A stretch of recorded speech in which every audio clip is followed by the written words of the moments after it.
கொஞ்ச காலத்துக்கு முதல்ல ஒரு நாய் ஒரு சின்ன குடும்பத்தோட வாழ்ந்து வருது.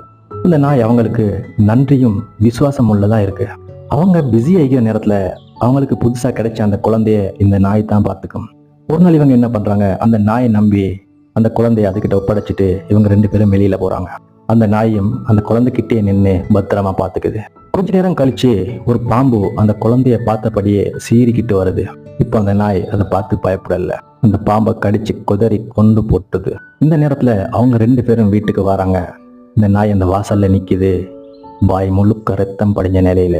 அவர் பார்க்குறாரு, இந்த நாய் என்னுடைய குழந்தைய கொன்றுச்சு. உடனே அவர் கையில இருக்கிற கன் எடுத்து அந்த நாயை ஷூட் பண்றாரு. உள்ள இருந்து அவரோட மனைவி கத்துறா, குழந்தைக்கு எதுவுமே ஆகல, அவன் நல்லா இருக்கான், தூங்கிட்டு இருக்கான்.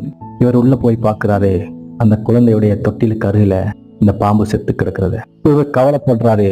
உடனே ஆம்புலன்ஸுக்கு கால் பண்ணி அந்த நாயை ஹாஸ்பிட்டலுக்கு கூட்டிட்டு போறாரு.